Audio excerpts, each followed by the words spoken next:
Olá, seja muito bem-vindo a mais um encontro dos Caminhos do Direito. Na verdade, esse é um reencontro. Eu não estou no sofá da Hebe, eu estou no sofá da Ivy Cassa. Eu estou aqui na casa dela, ela já foi entrevistada no canal, mas como foi um dos vídeos mais curtos, eu não Por deixei culpa ela falar. sua? Eu não deixei ela falar. Ela tá voltando aqui para contar um pouco de como ela é uma advogada muito bem respeitada no mercado de previdências, PGBL, VGBL, uma complexidade que eu não sou da área. Você vai explicar um pouco também como que é essa atuação de uma advogada que atua com direito previdenciário e Não, peraí, também direito previdenciário não, da previdência privada. previdência privada. Então, a gente vai Porque o conversar sobre isso. previdenciário é diferente. Não, posso te corrigir? Sim, sim. Porque o previdenciário é a pessoa que atua com relação à previdência pública. Ah, E o tá. da E a sua é previdência previdência privada privada. é a previdência privada, porque são mundos Completos completamente diferentes. diferentes. Então a gente vai conversar sobre isso e também sobre o livro dela. Eu vou aproximar aqui, ó. É, Confissões de uma Jovem Viúva. É o Eu. livro que ela lançou e é algo que ela é uma realização de um sonho, eu posso falar isso? Sim. Que é uma pessoa que ela vai contar um pouco, né, recontar de uma outra maneira a história que a gente já gravou, mas se você não assistiu outro vídeo, não assista, assista esse aqui mesmo e continue, tá? Então, se apresenta para o público, conte como que você foi parar nos caminhos do direito e dentro dos caminhos do direito, como que você chegou à confecção desse livro aqui. Bem, eu fui parar nos caminhos do direito porque eu conheci o Fernando quando ele foi meu aluno no MBA da Escola Nacional de Seguros e eu sou professora da disciplina de Previdência Privada. Eu atuo nesse setor desde 2003. Comecei como estagiária em um escritório de advocacia, aí depois disso passei por uma seguradora e passei por vários escritórios até chegar na Petraroli, que é onde eu trabalho hoje. E sobre. Eu quero que você volte um passo atrás. A minha pergunta, na verdade, foi o início da sua carreira. Como que você escolheu o direito? Por que que você escolheu o direito e não o jornalismo? Porque é algo que você adora escrever. Além do livro, ela tem uma página que eu vou deixar o link na descrição desse vídeo, que chama Portas Abertas, que é um canal que ela escreve, vê se eu não estou falando errado, igual eu falei de previdência pública e previdência privada, vê se eu não estou falando errado. Você escreve contos de autoficção. Exatamente. Então, eu acertei. Então me conte, até você chegar aqui, como que foi a escolha do curso de Direito, por que que você não escolheu jornalismo e escolheu Direito e hoje atua praticamente com os dois aí, claro, no âmbito da literatura. Bem, quando eu entrei na época do colegial, que não é o colegial, que acho que na tua época já não chamava colegial, mas é o ensino médio, porque eu sou uma millennial e você não é, eu fiz um teste de vocação e deu que a minha principal enfim, que a principal vocação era na área de humanas. E então eu fiquei muito na dúvida, porque eu sempre gostei de escrever, sempre gostei de me comunicar, e achava que eu tinha vontade de ser jornalista. Mas eu fui numa feira de profissões e na mesma sala estava um jornalista e um promotor. E eu comecei com o jornalista, mas acho que ele não estava num dia muito bom. E como ele não estava num dia muito bom, ele contou só as amarguras da profissão. E ao mesmo tempo tinha lá o promotor contando todo bem vestido, como é que era a vida dele, cheia de glórias e de sucessos. E eu, de repente, quando eu fui ver, eu tinha mudado de lado, eu estava ali ouvindo o promotor e eu achei que aquilo tinha muito a ver comigo, até porque no meu teste vocacional a persuasão tinha dado como um dos pontos mais importantes. Eu achei que isso era uma questão a se explorar. E desde então eu comecei a estudar para o vestibular no Direito, eu não prestei nenhuma outra faculdade, eu só prestei Direito na USP, por questões familiares e por questões enfim, de gosto mesmo. E então passei em Direito, mas eu acho que no fundo eu sempre tive vontade de escrever. Mas essa foi uma vontade que acabou sendo um pouco abafada. No começo da faculdade eu tinha um blog, foi logo que surgiu a internet, você não deve saber dessa Eu época. sou dessa época, claro que eu sou. Mas não tinha internet ainda, então eu tinha um blog no UOL em que eu contava algumas coisas que aconteciam no meu dia a dia, colocava algumas poesias, algumas músicas que eu gostava, mas eu precisei passar por um momento em que eu tive que que parar de escrever por questões pessoais.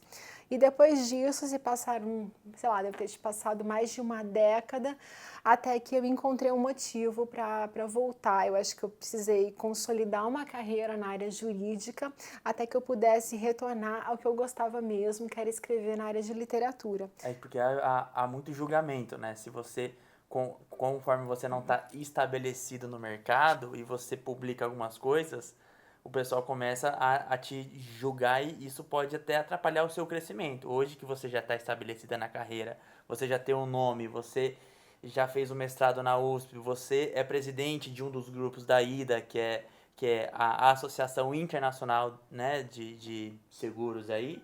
E aí você tem uma liberdade para você ser você mesma. É isso que Sabe que eu você acho que isso é diz? uma coisa que, na verdade, ela não vem tanto com o currículo, ela vem muito mais com a tua assunção de personalidade. Então, acho que no começo a gente se sente um pouco mais insegura e acho que essa foi uma questão que eu fui conquistando com o tempo. Então, durante muito tempo, eu achei que eu precisava ficar mais voltada para o direito, que era ali que eu teria felicidade, mas chegou um determinado ponto na minha vida, sobretudo quando eu estava no doutorado. Então, eu estava na metade do curso de doutorado e eu tinha um projeto de livro já praticamente concluído na área de literatura e eu tinha um esboço muito tímido de um projeto de doutorado. E chegou naquele momento em que eu tinha que fazer minha qualificação para o doutorado, que eu olhei para uma coisa e olhei para outra, embora elas pareçam completamente diferentes, e elas são mesmo diferentes, mas eu achei que eu deveria pensar no que eu era mais feliz. E como eu estava relativamente estabelecida na minha carreira, eu achei que eu podia escolher o que me fazia feliz e não o que me desse status. Então, obviamente, escrever na área de literatura não se faz por um reconhecimento financeiro, pelo menos não no primeiro momento. Porque o financeiro você já tinha por ser uma advogada extremamente respeitada dentro da previdência privada. E aí o livro veio efetivamente para uma realização pessoal. Exatamente. Eu acho que tanto o doutorado quanto o livro são realizações pessoais. A gente precisa abdicar de muito da nossa vida, abdicar da nossa família, dos nossos amigos, dos nossos programas, da nossa academia. E a gente precisa escolher no que a gente quer gastar o nosso tempo, porque infelizmente acho que esse é um dos maiores valores que a gente tem hoje em dia. E naquele momento eu tomei uma decisão, que certamente muitas pessoas devem ter me achado bastante maluca por isso, mas eu pensei, eu não quero continuar o doutorado porque não era aquilo que me fazia feliz. Eu quero continuar o meu livro. Então eu me dediquei à área de literatura. Eu fiz um coaching na área de literatura também. Eu contratei uma antropóloga que ficou 7 meses comigo discutindo o meu projeto. Então, não foi um projeto que nasceu de um dia para a noite, não foi nenhum surto, não foi nada. Foram 3 anos de amadurecimento. Eu comecei tudo isso em março de 2016 para lançar o meu livro em março de 2019. E desde então eu tive 3 versões diferentes do livro. A versão que eu fechei com a antropóloga não foi a versão final, porque ela me disse, depois de um mês você libera essa versão, porque os livros na verdade nunca se acabam, os livros são dispensados para as livrarias, e depois de um ano eu achei que reescrevendo e me reencontrando no meu projeto, ele estava pronto para fazer. Obviamente eu não larguei a carreira do direito, continuo nos caminhos do direito, mas hoje em dia eu me sinto realizada porque eu consegui ter um projeto meu, é quase como se fosse um filho mesmo. Bacana. Eu tava no lançamento do livro da Ivy aqui em São Paulo, foi em uma casa de vinhos no Itaim, muito peculiar, inclusive eu vou colocar nossa foto aqui ou aqui, não sei, na edição eu vejo onde eu vou colocar, mas esse é o livro dela, eu vou colocar o link na descrição desse vídeo que tá à venda na Amazon, tá? E aí ela fez uma dedicatória pra mim, então assim... Que ele não vai mostrar pra ninguém, tá mostrar. escondida, porque é uma coisa só entre nós. Mas é algo assim que eu vejo isso como, o que eu posso falar, assim, é algo que muitas pessoas às vezes têm o desejo de fazer outras coisas e muitas vezes por medo de julgamento das outras pessoas, por falta de coragem, enfim, por N coisas que a gente poderia listar aqui, acaba não fazendo. E você, por um segundo, talvez você teve um medo de você deixar o doutorado na USP, a maior e melhor universidade do nosso país, da América Latina, entre as 100 do mundo. Você desistir do doutorado na USP para ir atrás de um sonho, de uma realização pessoal. Então eu queria que você também falasse, para quem está nos assistindo, qual foi a motivação maior, claro, além dessa realização pessoal, mas se teve algo a mais e por quê? Qual que é a confissão que a jovem viúva faz, né? Porque a gente não falou sobre isso. Você ficou viúva muito jovem, né? Então, assim, houve uma série de coisas que cercam o livro, né? Que cercam essas páginas. Quando vocês forem ler, vocês vão entender. Então, eu queria que você contasse para o nosso público aí como foi essa coragem e para que outras pessoas também possam se inspirar na sua história, porque os caminhos do direito, esse canal, ele tem esse propósito de inspirar outras pessoas, não efetivamente a escrever um livro. Seria fazer uma outra faculdade, seria, no meu caso, se eu gosto de corrida, fazer uma maratona, mas fazer alguma coisa diferente da normalidade, que seria o direito para quem está nesse canal, é quem faz direito ou quer fazer ou tem interesse pela área. Eu acho que realmente, acho que o ponto principal e de muitas pessoas que leram o meu livro, que conviveram comigo nessa fase, foi essa palavra que você usou, a palavra coragem. Eu passei no doutorado em uma fase em que eu estava um pouco indecisa com o que fazer com relação à minha vida. Na época eu era casado, meu marido estava com câncer numa fase terminal. A minha orientadora estava com câncer numa fase terminal e eu entendi que naquele momento específico não era hora de eu me aventurar por outros caminhos e que talvez ficar no Brasil e defender essa tese seria o melhor caminho. Quando meu marido faleceu, antes de eu fazer a matrícula para o doutorado, e um mês depois, assim que eu tinha feito a matrícula para o doutorado, a minha orientadora também faleceu, eu me senti um pouco órfã de um projeto que eu tinha desenhado com ela. E além disso, eu tive de enfrentar uma porção de dificuldades, como por exemplo, estar procurando um novo emprego, ter de mudar de casa, ter de mudar de vida. E eu mesmo assim tentei. Em um ano eu fiz todas as disciplinas do doutorado, depois disso eu fiz a qualificação, mas eu acho que é preciso realmente coragem para a gente entender que para a gente ser feliz na vida, talvez não seja um doutorado o principal ponto. Eu acho que eu já tinha passado por um tempo bastante suficiente, 2 anos e meio com o marido com câncer e lutando atrás de uma porção de adversidades, e a gente precisa entender o que nos faz feliz. E o doutorado é uma realização pessoal. Se você não estiver realizado pessoalmente, para você poder abdicar dos seus fins de semana, abdicar da sua família, da tua vida pessoal, da tua academia, dos teus namorados, de quem quer que seja, não vale a pena. Então, quando eu me deparei na metade de um doutorado, triste, deprimida, e eu me sentia culpada todos os dias, porque eu acordava e falava, hoje eu não tive vontade de escrever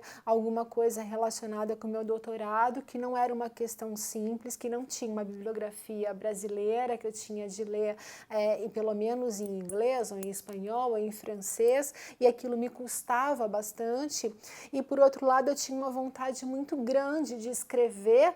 De desabafar.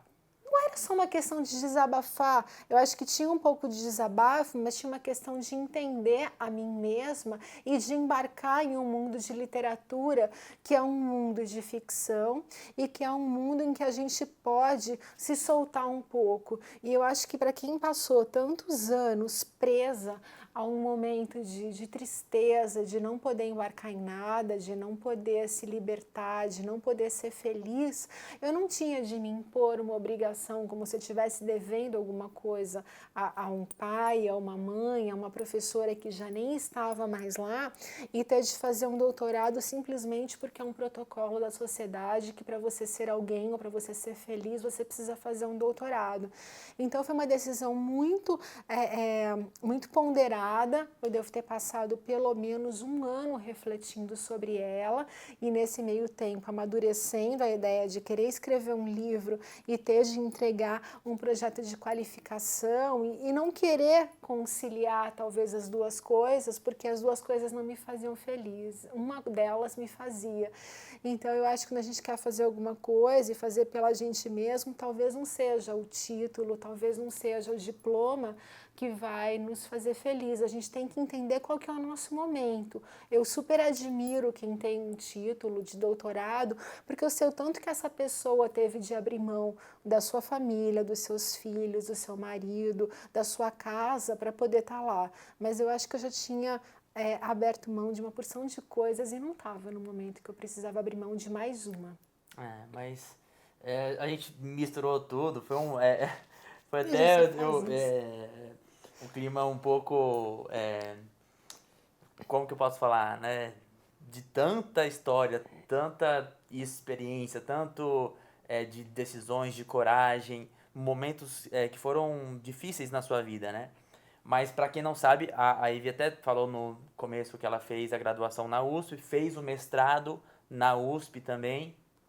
Mas eu quero voltar, a gente misturou os papos aqui, mas eu quero voltar para quem tem interesse dentro da faculdade, como que foi? Porque as matérias que despertam o interesse são outras. Ninguém se interessa por previdência, seja ela pública ou privada. Quase ninguém se Então não é interessa por assim. previdência. Aí qual foi o momento que você falou assim, olha, é isso, foi uma oportunidade de estágio, foi uma oportunidade de emprego já formada, como que você entrou no ramo da previdência? Que teve algum motivo, teve alguma ligação aí, como que é a atuação? Eu sei que não dá para contar detalhes também, mas assim, em um breve, assim, como que é a atuação de um advogado que atua em previdência privada? Em 2003, eu comecei a estagiar em um grande escritório de advocacia na área de seguros e previdência privada, que eu não fazia a menor ideia do que era. Bom, em 2004, a chefe que eu tinha assumiu uma posição em uma seguradora relevante e acabou me fazendo um convite irresistível para ir junto com ela estruturar uma área de previdência privada nessa seguradora que estava começando. E a partir de então eu achei que fazia pouco sentido eu escrever sobre os princípios do raio que o parta, uma vez que eu estava tão engajada em uma operação de previdência privada que estava começando com uma lei recém-publicada, com tanto por fazer, eu tinha quase que um dever social de escrever sobre aquilo. Então eu fiz a gente não chama de monografia, porque nós São Francisco nós somos muito chiques, a minha tese de laurea sobre previdência privada, dentro da área de Seguridade Social, orientada pelo professor Marcos Orione, que foi uma experiência fantástica. Depois disso, saindo da faculdade, eu fui trabalhar em um escritório em que eu tive também o incentivo de uma pessoa que era o meu líder e que achou que eu deveria escrever um livro sobre a área de previdência. Eu fui bastante corajosa, porque com menos de 3 anos de atuação como advogada, sem ter um mestrado, estava na metade de um MBA, eu acabei escrevendo um livro que chama Contrato de Previdência Privada e que eu tenho, enfim, tenho uma grande honra dele ser citado até hoje pelo STJ. Recente também citou agora, né? Recentemente, agora, acho que é um livro que precisa obviamente, atualização, e ele está sendo atualizado, vai ser atualizado agora até a metade do ano, ele vai ser publicado. Então, eu escrevi, a partir daí, fiz um MBA, depois disso, fiz uma especialização, não, mas nesse meio tempo, eu fiz junto o mestrado. Você fez fora também, Eu fiz o mestrado na USP, comecei tentando pela área de Seguridade Social, e depois disso, por eu acho que um desses acasos que a gente não explica, eu acabei caindo na área de direito comercial, e isso mudou bastante a minha visão com relação à previdência, porque nós sempre que pensamos em previdência complementar, imaginamos realmente para o lado da seguridade. E eu tive uma oportunidade pela professora Vera Helena Melo Franco, também falecida, infelizmente, mas de abordar o assunto do ponto de vista do direito do seguro e mais do que isso, do ponto de vista do direito comercial. Não era a área que eu tinha a maior afinidade na faculdade, já desde a época de graduação não tinha mesmo, mas pelo fato de ter uma afinidade muito grande com a professora, nós conseguimos chegar com o trabalho no ponto que para mim era o exatamente adequado para o tipo de trabalho que eu realizava. Então, tentar pensar na previdência privada como um produto financeiro dentro de um escopo de uma seguradora em que misturava-se tudo ali, investimento, seguro e previdência. Para mim, isso ampliou muito os horizontes e foi nesse ponto que eu achei que era interessante fazer um curso na Universidade de Salamanca, não um curso jurídico, fiz um curso com outros 90% de colegas que eram de outras áreas, era um curso de produtos e eu me aventurei a fazer, mas eu acho que me permitiu refletir sobre uma porção de questões sobre a previdência realmente como um produto financeiro, finalizar a minha dissertação de mestrado e começar a pensar em outros caminhos a partir daí. Maravilha. Então, acho que talvez eu tenha esquecido de perguntar alguma coisa. Você quer falar um pouco sobre o livro? Eu vou deixar o link, já falei para vocês aqui. Confissões de uma Jovem Viúva. Olhem aqui. Mas você quer falar alguma coisa sobre o livro? O livro você já mencionou que foi feito uma revisão cuidadosa. Foram anos de trabalho. E o que você quer falar sobre o livro? E aí eu também já te franqueio a palavra para você somar junto a sua fala do livro e uma dica para quem, assim, um conselho para quem está nos assistindo, né? O que você falaria?